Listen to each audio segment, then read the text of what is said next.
You are listening to the We Are Cousins podcast, a podcast that focuses in South Texas and northeastern Mexico genealogy. Hello, everybody, and good morning, good afternoon, or good evening, depending on what time you're listening to us or viewing us on YouTube. Thank you all for joining us today. Today's topic is Reynosa resources or genealogical resources for Reynosa. And we're honored to have Anthony Garza here with us today. Wellester Alvarado may be joining us later on as we go. But before we get started, I want to thank Las Vías del Norte for sponsoring this episode. Las Vías del Norte Genealogy Group helps you find your ancestors by providing you with online presentations, how-to videos, and publications so you can leave a legacy for your children and their children. Make sure and visit them at lasviasdelnorte.com. Once again, that is lasviasdelnorte.com. And now to our conversation. And Anthony, could you introduce yourself to the We're Cousins community? Sure. Thank you for having me. My name is Anthony Garza. I'm currently living in Austin, Texas. I work at the University of Texas as an occupational safety specialist. And I've been doing genealogy for about a little bit over 12 years now. It's been a fun hobby, and I'm looking forward to many more years. Man, that is awesome. And as you may know, the Weird Cousins podcast focuses in South Texas and northeastern Mexico genealogy. And the purpose of the podcast is for us to shed some light on genealogical resources and also talk to leaders, I guess, not in the field, but in specific areas. And I know, and hopefully many of you know, that Anthony is, I consider him to be an expert and one of the leading persons for research in Reynosa. And the reason for that is because he has published multiple books about Reynosa resources. Not resources, but let me just tell you the ones that he has done. He has written 2 books about the Padrones de Reynosa. One is titled Padrones de Reynosa, another one is Censo de Reynosa 1890. Another one, and I know he has done the Matrimonios de Reynosa from 1800 to 1912, and it's a 2-volume book. Anthony, could you tell us about each book and what inspired you to research Reynosa in the first place? Sure. Well, I'll first talk about why I started researching Reynosa. My grandmother is a Cavazos, and so my great-great-grandfather, Pedro Cavazos, was from Reynosa and then moved up north to DeWitt in Karnes County in Texas.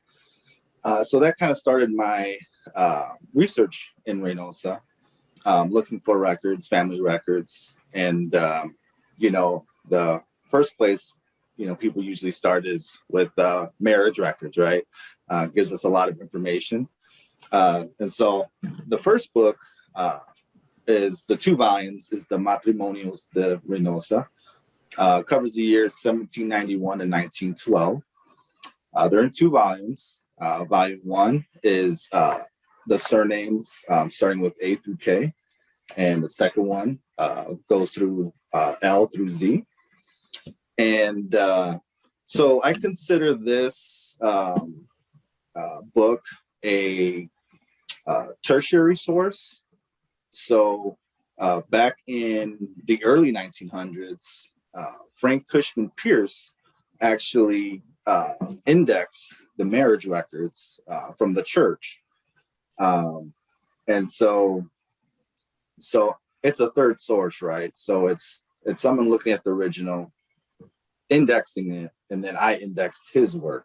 And his work can be found on microfilm and at the Rio Grande of Texas, University of Texas in Rio Grande Valley. And so there's going to be, indexing errors, right, with anything. But it was a great resource.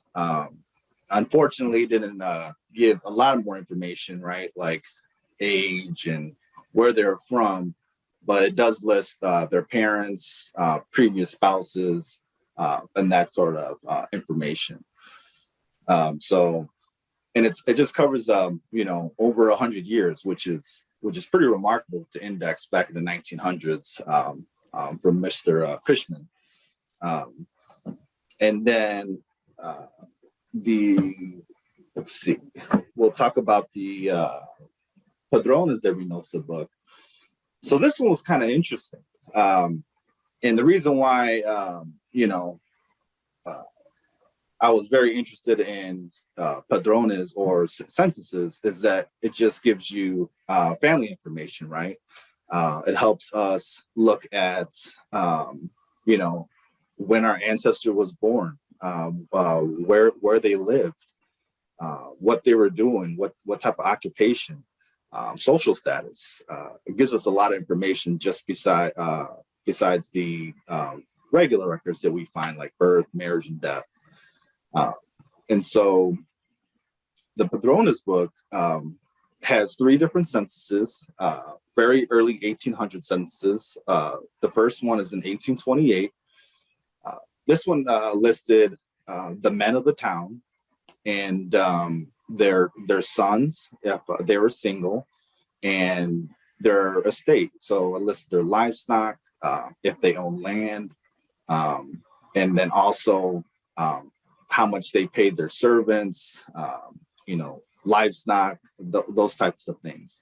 So it kind of gives you that information of, who were they? What did they do? What did they own? What was their occupation? So that was a great resource. And the second census was recorded in 1841. Now, this is like, I would say, the meat of the book.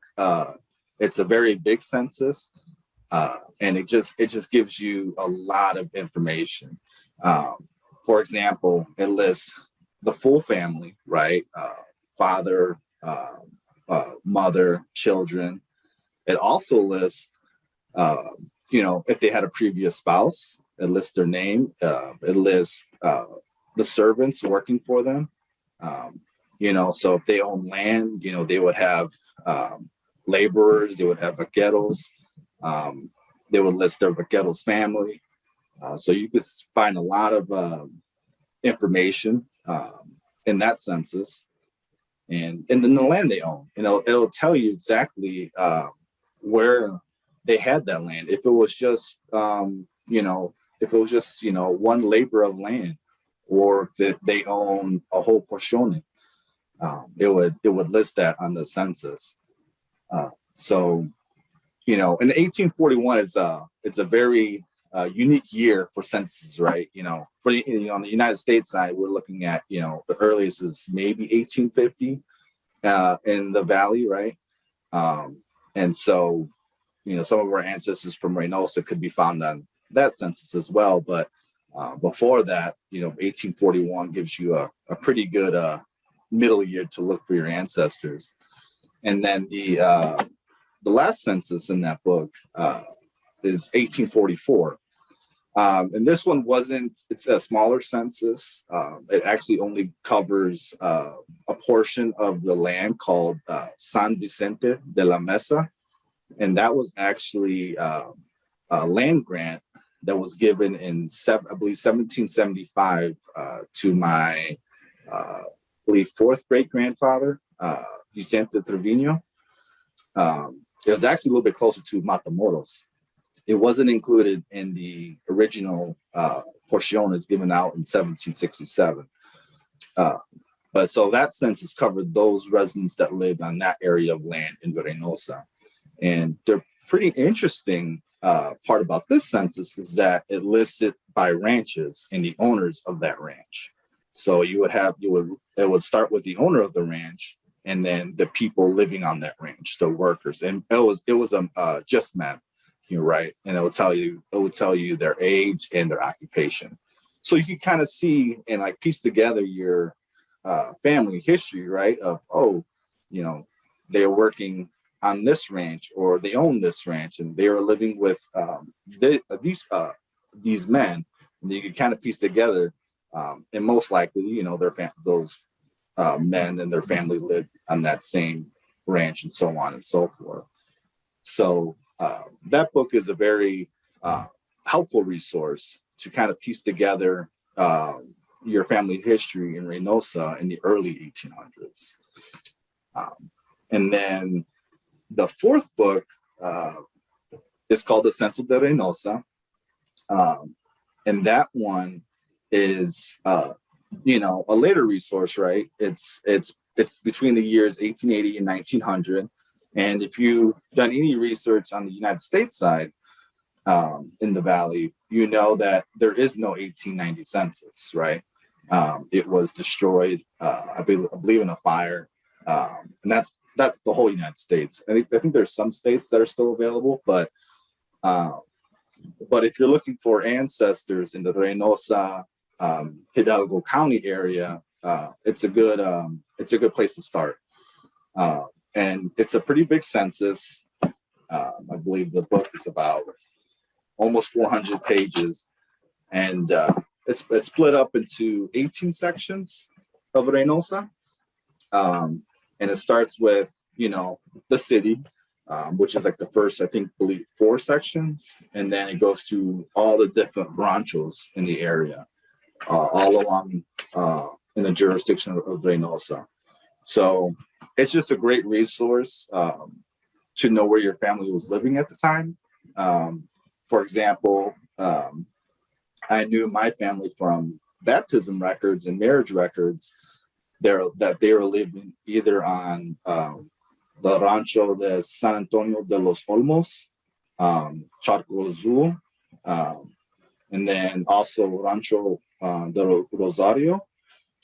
So I already knew, like, okay, I had many ancestors that were baptized and married at these ranches.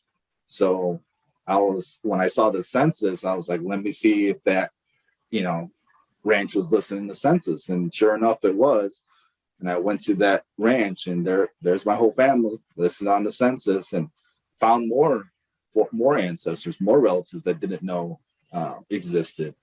And then it helps you, right? It helps you piece together if you don't know who your ancestors' parents were, right? It can give you a great start to see who might be there. They might be listed. Other brothers and sisters might be listed to give you helpful information to, go through that brick wall. And so that was my start in Reynosa, right? Looking to break my brick walls. And Anthony, do you have the books with you so you could show them to us? Sure. So I have 3 of them. The first one, let's see, is let me see if I could take my. I guess I'll just show the ones on Amazon, because I know everybody's wondering, okay, how do they look like and where can Sure. I get it? I already gave that away.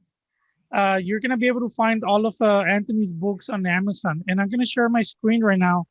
For those of you that are just listening in audio, I'll try and describe them so you can see them. Not see them, but picture them in your head. And let me share my screen. So right here, I'm on Amazon, and all you have to do is just type in Anthony Garza on the search bar. And the first books that come up, first book to come up is a Censo Reynosa 1890, which is volume 3 Reynosa collection. And then you have the Matrimonios de Reynosa, años 1791, 1972, which is volume 2, Apellidos L to Z. And then you have the first book of the Matrimonios, which is volume 1, 8 through K. And lastly, we have the Padrones de Reynosa, which is volume 4 in the collection. And that's where you're going to be able to find them all. Just go to Amazon and type in Anthony Garza, and you can read the synopsis that he has for each of the books. Another thing you could do is just go to Weird Cousins and type in Reynosa on the search bar. If you go to weirdcousins.info, and you're going to be able to see the Padrones books for Anthony and the Matrimonios books. and you're gonna be able to read more information, or at least what I thought about the books, which honestly it's all good stuff that I thought about them. And I know Anthony sent me copies of each as he published them, and I thank you for that. I have no interest in Reynosa, but guess what? My wife's family, half of her family is Camargo, and the other half is Reynosa. So to me, they were a gold mine, and that's my interest. I said no, I had no interest on my family, right? But I do have a huge interest to research my wife's family, because my wife is basically not interested in genealogy. I'm the one doing everything for her. Now my father-in-law, he's really into it, but he really doesn't have the time to research it. So I'm doing that for him. So there you have it. We have Anthony that published all these resources for Reynosa. And before we move on, I want to clear something out there. One of the conferences, this gentleman approached me. He like, yeah, I need to buy the book that your son wrote. I'm like, my son? And he's like, yeah, his name is Anthony. And I'm like, oh, he's not my son. He's my friend. uh, So I thought that was funny. oh yeah. Um, well, since we already talked about your books, I want to mention the one that I did for Reynosa. So Anthony did the Padrones, covered that area. He did the Matrimonios, what was available on the indexes. And then I did the Reynosa Church baptismal records. And if you go to Weird Cousins, you just put Reynosa baptisms, uh, it's gonna pop up. But basically, this is how the book looks. And this book, it's over 400 pages, and it contains over 15,000 baptismal entries. And after I published this one, I discovered an extra 50 pages of baptismals on an index, which is another 2,000 baptism records. And I still need to transcribe those, or maybe we'll do a Weird Cousins community transcription project to get those done and send them out to the community. Um, so we cover the padrones, the church records, and also the baptismal records. And you all got to remember, these are transcriptions basically. There's always transcription errors. And the baptismals also was a transcription of a transcription. So there's errors, and especially on the names. And sometimes I couldn't make out if it was abbreviated for Villarreal or was it really Villa. So that's the problems that I had. Also, Villarreal and Villanueva, they look very similar. So you may look for your ancestors, think outside the box. Okay, what errors could these transcribers have done when it comes to names, or what other surnames are similar to this one? So you could search. But something that Anthony mentioned, you're going to be able to find copies of the originals at UTRGV, which is the University of Texas Lower Rio Grande Valley, under special collections. If you go to their library, you pass the the desk where you check out your books, and there's a little door to your right hand side and left hand side, and that's a Lower Rio Grande Valley special collections. What they did, they grabbed the microfilms that the Brownsville Historical Association published, and they printed most of those records. So those are copies of the originals from the microfilms. Now, the Frank Cushman collection, the ones that own that repository, it's a Brownsville Historical Association. I know the city of Brownsville gave them this huge building that used to be the market square for Brownsville originally, and they were gonna make it into their archives. I'm not sure if they're done renovating the building or if they have moved in, but you're if you don't find them there, you're gonna be able to find them in their old headquarters. But I know the Frank Pierce Cushman collection, it's like 4 or 5 times bigger than what was microfilmed only. So there's a lot of stuff in Bronzeville, and you never know what you're gonna find. I can't remember his name. One of the guys that works there is oh man, I can't remember his name right now, but he's very involved with genealogy and preserving the Bronzeville history. But he has even showed me, the old cortinas, the old, I guess, shades on the windows that that would roll down. He showed me a bunch of them where actually they have family trees of families from Bronzeville and Reynosa. So that may be Wow. another resource. And I know they were in the process of digitizing them so they could preserve the originals. But there's a lot of other information out there for Reynosa. And I know there's another book out there. And let me share my screen. And I know me and Anthony were talking about it before we started the recording. Let me show it to you. And it's about the Testamentos de Reynosa.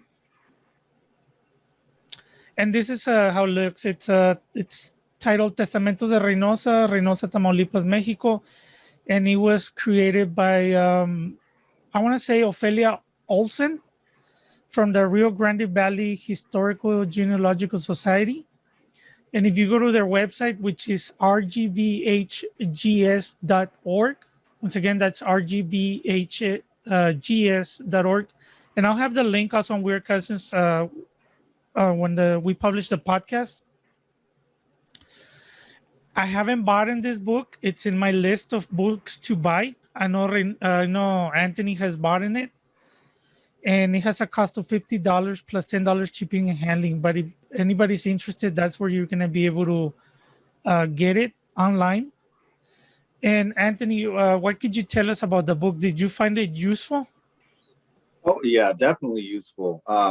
There were many early testamentos from the late 1700s, and with testamentos, it lists a ton of genealogical information, right, on the family, their children, what they own, but also, their debts, right? They would owe people money, and then you could find your ancestors that way. Friends of the family.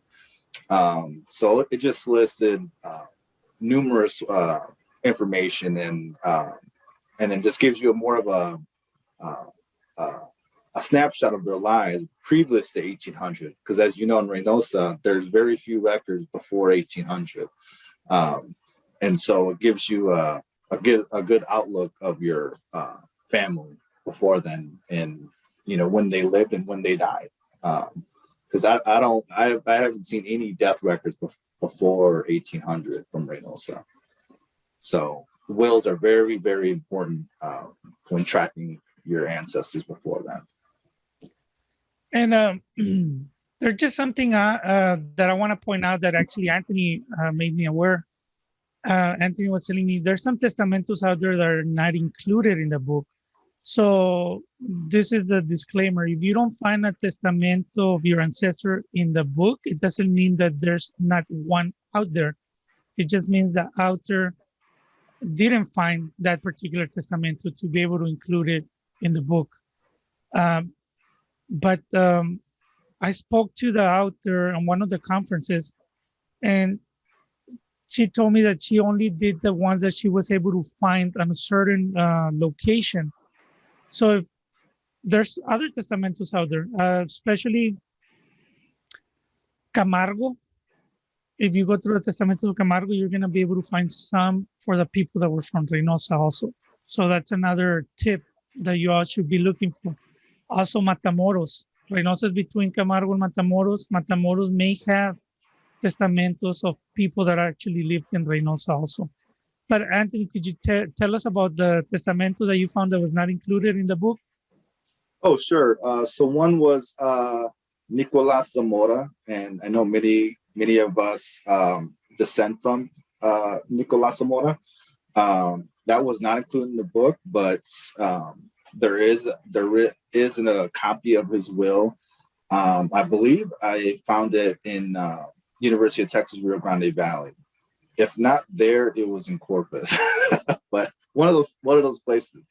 But yeah, it was, there's copies of wills out there, and sometimes they get moved for one reason or another. It might be legal disputes, right, that happened back in the early 1800s with their land, and they needed to prove that they were the rightful heirs to that land. So these wills and all these other documents sometimes get moved to the Texas side, and get stored in different places other than Reynosa. So don't be discouraged if you can't find a certain document where you think it should be, because it could be very well in a different location.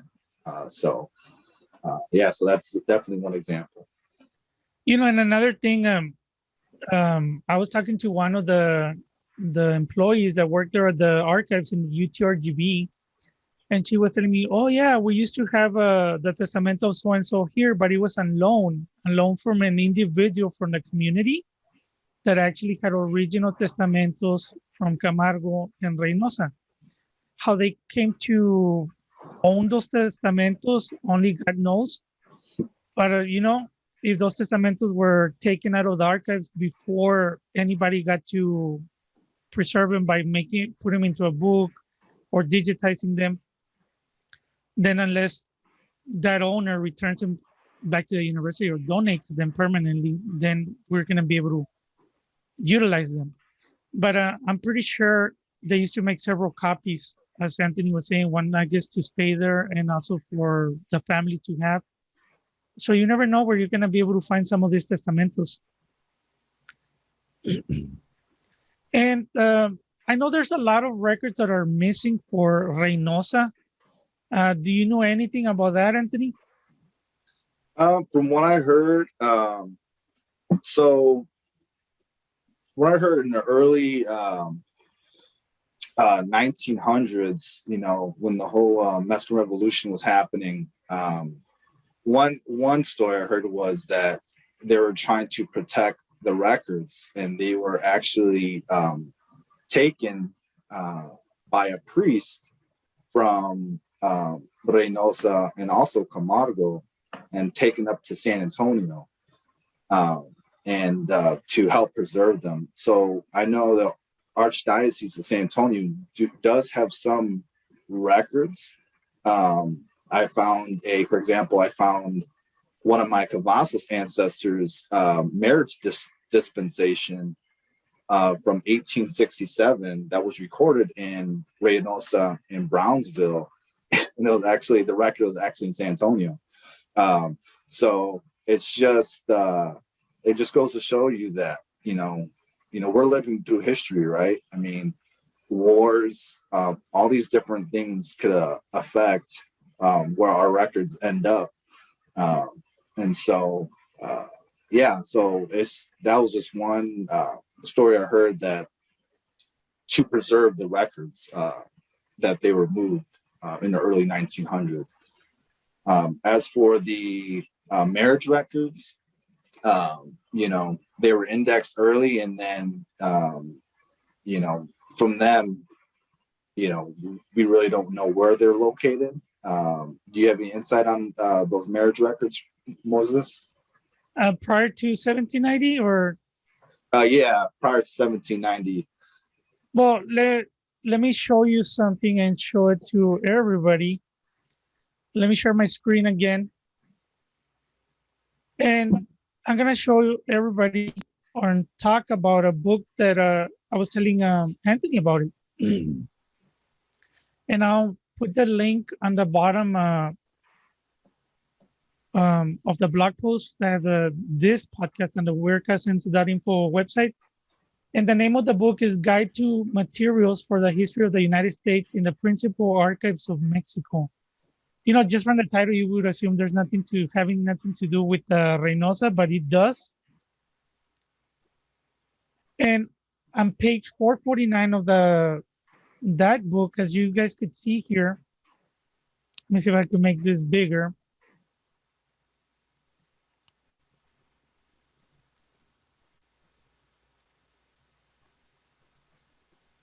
Okay.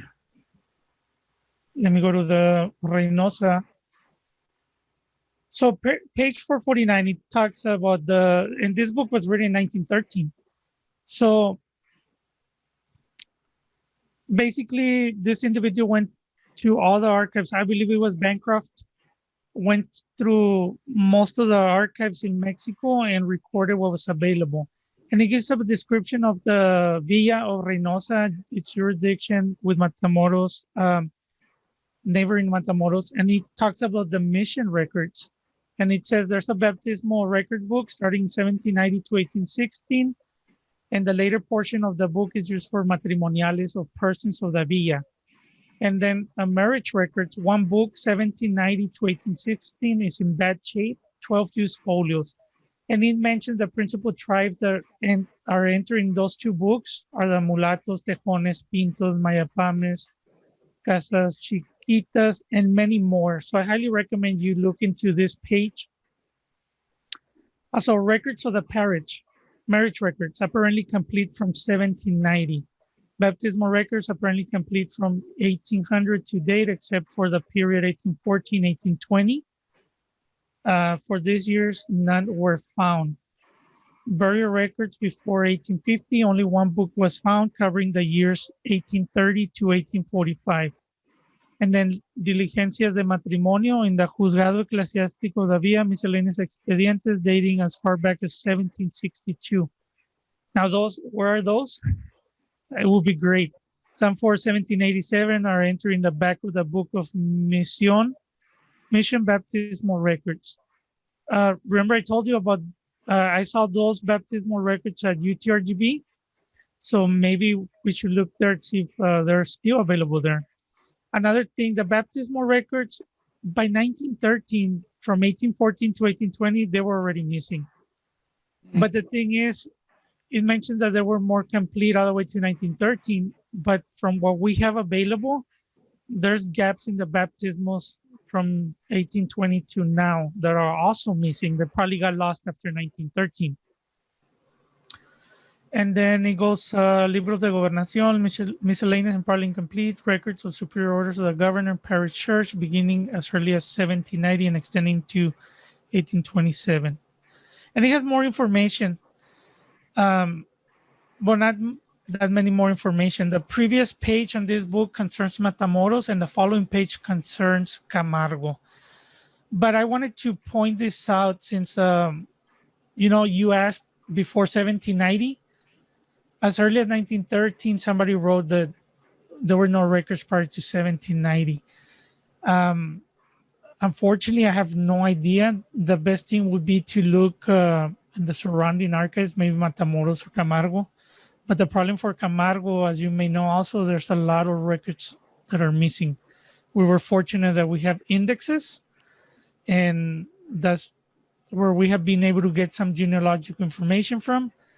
But other than that, who knows? Yeah.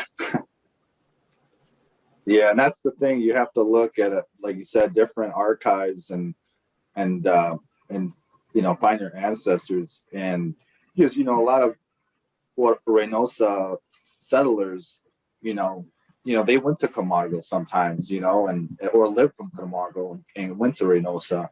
I know I found a couple baptisms of my ancestors baptized in Camargo, and it would list them as living near the coast, right? So they were baptized in Camargo, but they, their ranch and where they lived were in Reynosa at that time, or closer to Matamoros before it became Matamoros. And it's interesting because for Matamoros, we find church records, complete church records starting in 1800. And then it could have been maybe Reynosa didn't have a priest before 1790, and they were being recorded by the priest of Camargo. But unfortunately, the Camargo records are very incomplete also. Right. But there are indexes that start, I believe, as early as 1760. So that may be another choice for people to look. And I highly recommend anybody searching Reynosa, they have to research Matamoros and research Camargo also. And I was surprised some years ago, Mario Davila, he found some marriage dispensations at the University of Tulane. And you know, Wow. and that's very far away from here. And how did they get there? Who knows? So you never know where you're gonna be able to find these records, or they're scattered out there. And Anthony, do you have anything else to add before we get going? I would just say to also look, one more place would be, a lot of our ancestors from Reynosa, they came from, other places, right? They came from Nuevo Leon, maybe San Luis Potosi. So I found records of marriage records of them living in Reynosa, but being recorded in, say, Montemorelos, right? And for whatever reason, maybe the wife or to be wife was from there, so it was recorded there. Sometimes it was recorded in both places for whatever reason, but luckily they were. So that's just another tip, just to see where they might have came from, and look there as well, because you just never know. And you're absolutely right. As many of you may know, I have been researching Las Villas del Norte, which is Laredo, Revilla, Camargo, Reynosa, and even Matamoros. And I found that the very first settlers to arrive to this area, a lot of the older settlers, they made it, they stayed, but a lot of the younger ones recently married. A lot of them returned back to the towns that they were originally from, and maybe because they didn't have that support system to be able to stay in a harsh environment.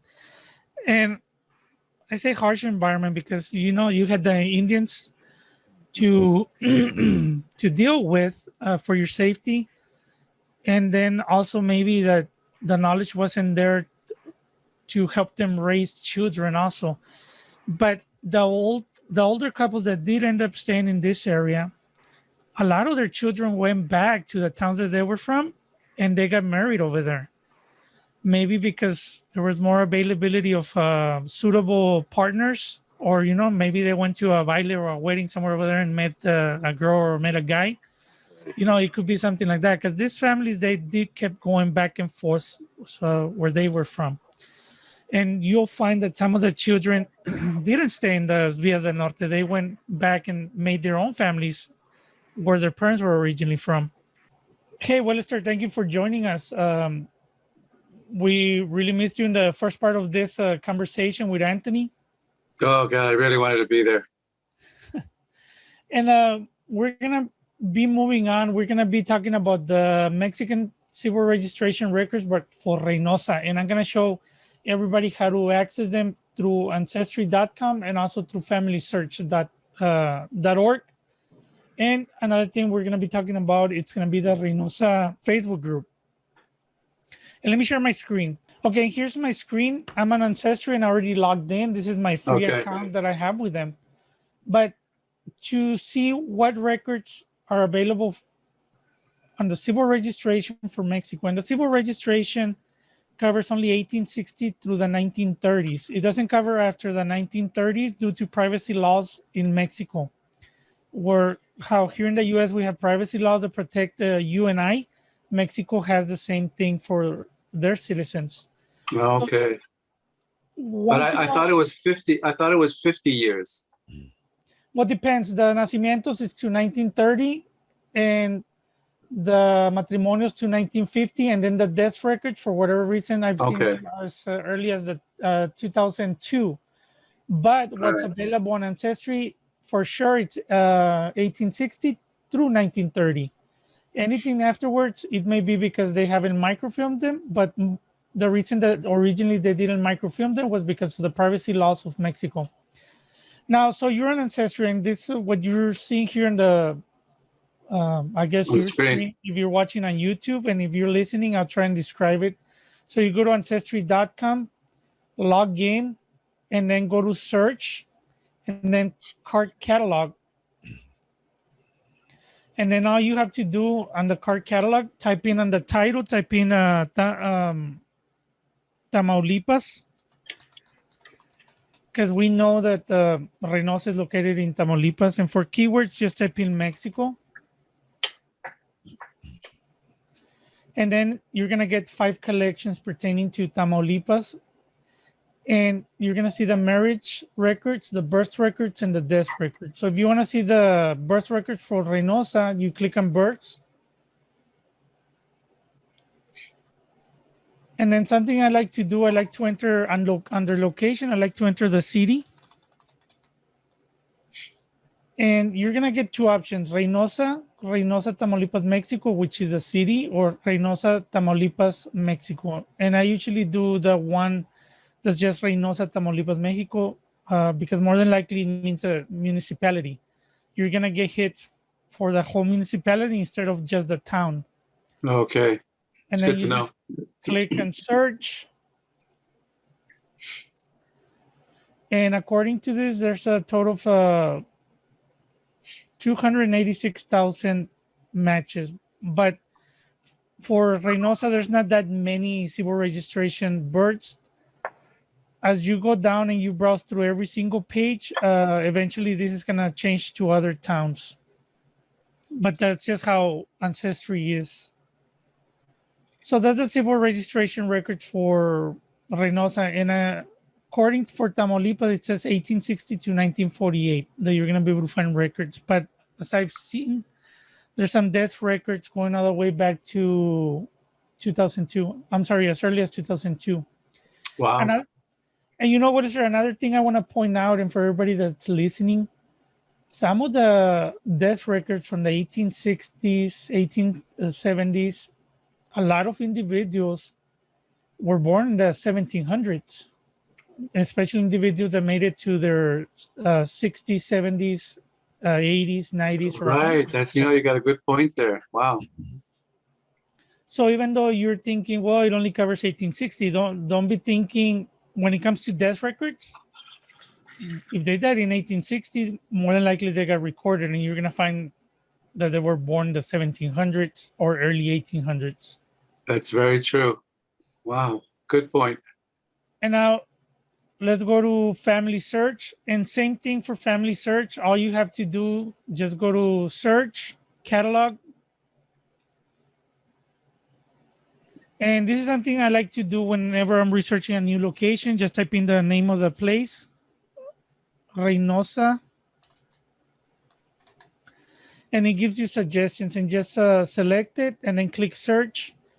And what you're gonna get all the collections that they have, and this includes books that they also have.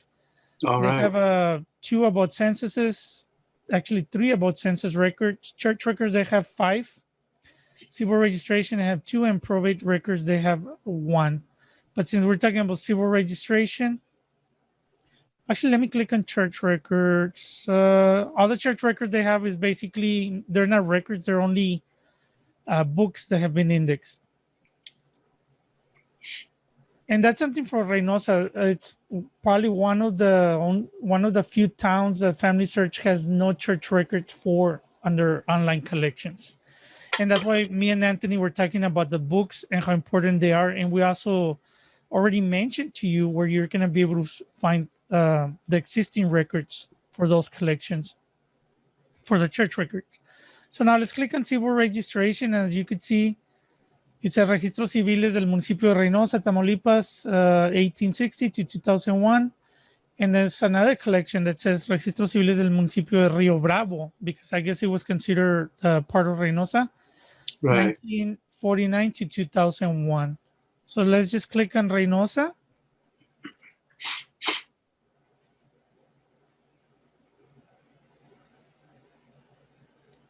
And it says here, records for maximums are available online. Here, click, and I'll click there in a little bit. But as you can see, it shows you all the microfilms that are available for Reynosa, and there are a ton of them. So let's say if you're looking for Defunción, and it's as you can see, it goes up to 1972 to 1999, the death records. And for example, my grandfather died in Reynosa in 1983. I could search for him,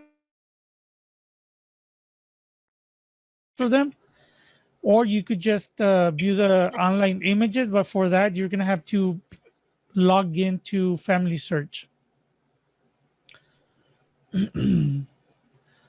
And basically that's it. You have the matrimonio, same thing for the matrimonios. If they have the little search thingy, you're going to be able to search for them. If not, just browse the images.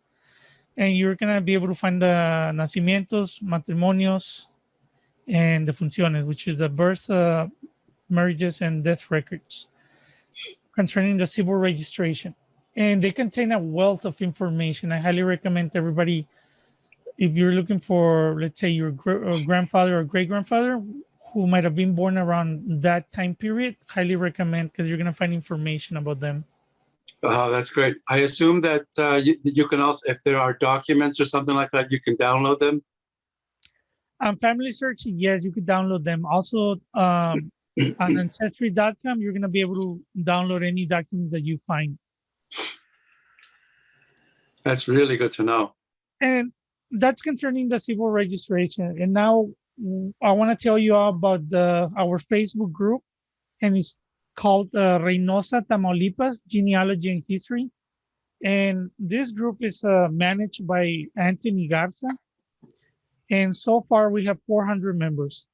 But the only thing that I've noticed about these groups, due to the amount of, even though there's 400 members, I consider the group to be very small. So right, compared to the others. Yes, so there's not much activity, and as you could see, a lot of the stuff that's posted, it's basically posted by me. But if you join, it's only as useful as the members make it. If you're just there to see what's posted, well, you're just gonna see what I post. Now, if you're there to network with others, hey, I highly encourage you to post questions about your family tree, questions about your research. If you find a photo about Reynosa or an ancestor or a document or something that, you want to share with somebody about Reynosa, go ahead and share it there.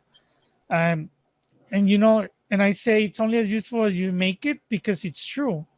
If you're just there to view stuff that other people post, it's not going to be very useful to you. Right, just putting like and like and like, it's not going to help anyone. But if you go in there to interact and make friends and connect with other researchers, well, there you have a list of 400 people that are interested or have ancestors from Reynosa. And right now, the opportunity for the 400, like the Spartans 300, there is such a small group that they can actually get to know each one, and from there also verbally, they can trigger some information because the families are so tight knit in that area. So it would be nice if I'm going to join the group today. So I'm gonna just start talking to people just to say hello and see, verbally or in text, how many names we have in our family that we know of, and maybe it'll click something in someone else's. And even Wellester, you were telling me about your ancestor that lived in Reynosa. If you could tell us about it, maybe that's something that you could post an inquiry. Maybe somebody may have an answer for you there. That's exactly what I'm going to do. As soon as we finish here, I'm going to look for the person that was from Cadereyta, Jimenez, and Nuevo León, and he went to Reynosa and married.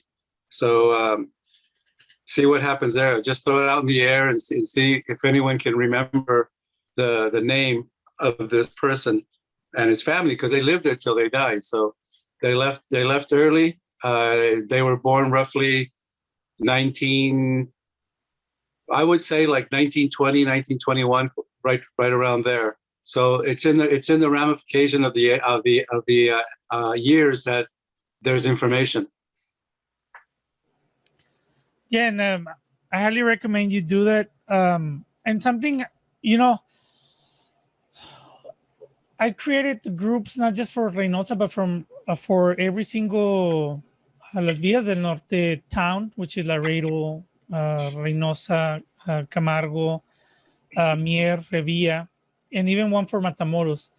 Eventually, what I want to do, I'm going to start posting family histories, and I know that's going to hopefully encourage other people to post their own stuff. And also, Excellent. when I post some of those groups, people tell me, hey, those are my ancestors too. And sometimes they even ask me, hey, you have 2 or 3 children that I haven't been able to identify. And the thing is, you look at a certain records, a set of records, and you find something, but then another person may look at other records and find more information on your family. And that's something I highly recommend everybody do. If, any Facebook group that you belong to, get a family group of an ancestor and share it there with us. You never know. Now, I haven't joined that group yet, but has the question been thrown in the forum as to what last names are you looking for, like in other forums that really helped a lot of people to make connections? No, we haven't. That'd be a nice start for everyone to open up and to start texting each other. Hey, I have, Trevino, or I have, whatever last name they have, and then maybe that can get something going. And someone else may have some information that wasn't helpful to them, but they see it now and they can throw it in. Yeah, and I totally agree. And this applies to any Facebook group out there. Yes. That you guys may belong to, not just the Reynosa group. But yeah, very true. That's another resource that's out there for Reynosa. A lot of people don't even know. So I highly recommend go join it. But remember, it's only going to be as useful as you make it.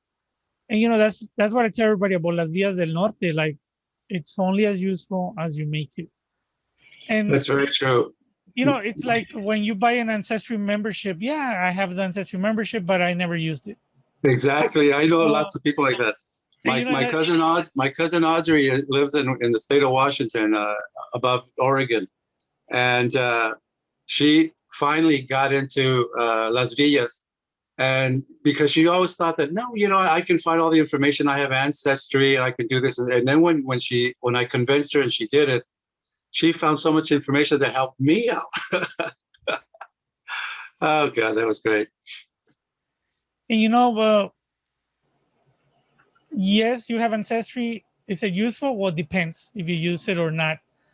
And it reminds me of those weight losing programs where a lot of people, it doesn't work. Well, that you bought it doesn't mean it's going to work. You need to actually.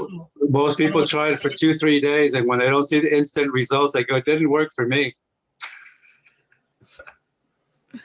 Well, and there you have it. There you have it, guys.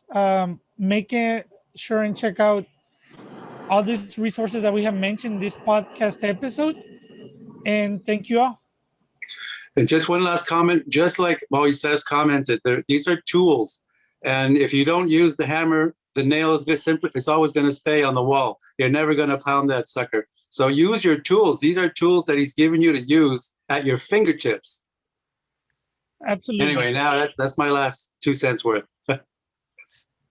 That's going to be it for this session of the podcast. Thank you all for joining us. And Anthony, thank you for agreeing to be here with us and sharing your knowledge with the Weird Cousins community. Once again, thank you and have a great day. Thank you. And that's it for our podcast. I hope that you enjoyed our conversation. And also, I want to thank Las Villas del Norte once again for sponsoring this show.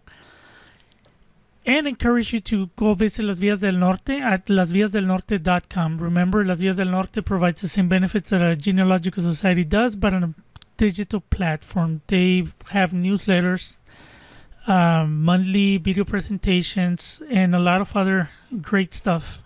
Please go ahead and visit them. And thank you. Until the next time. Thank you for listening to the Weird Cousins podcast, a podcast dedicated to South Texas and Northeastern Mexico genealogy.